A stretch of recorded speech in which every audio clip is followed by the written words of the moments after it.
Bonjour à tous et bienvenue à PayJax Aglo. Aujourd'hui, on se retrouve pour vous résumer le conseil communautaire qui s'est déroulé le 27 mars à 19 h.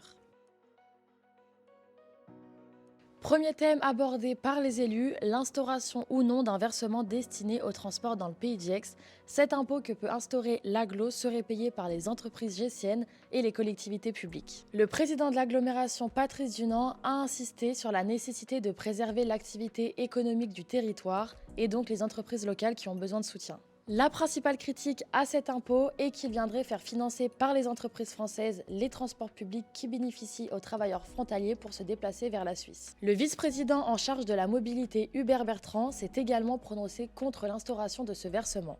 Donc avec 40 voix contre, 2 abstentions et 2 pour, les élus ont voté contre ce versement. A noter que l'aglo poursuit ses efforts pour la mobilité avec la continuité de la gratuité des transports scolaires, le développement du transport à la demande ou encore l'implantation de éléments.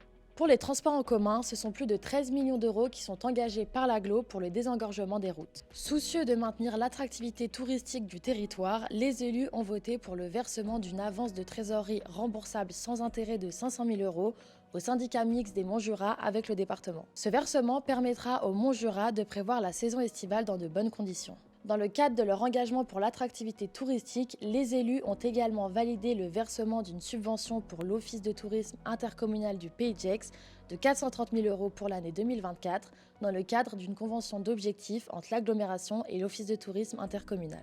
Le pôle de l'entrepreneuriat ouvrira très prochainement ses portes et les élus ont approuvé une tarification pour les bureaux et ateliers, des loyers attractifs et accessibles pour faciliter l'accès des jeunes entreprises gessiennes. Vous le voyez, les élus gessiens restent mobilisés pour le développement de notre territoire. Merci à tous d'avoir regardé cette vidéo et pour plus d'informations, rendez-vous sur payjaxaglo.fr.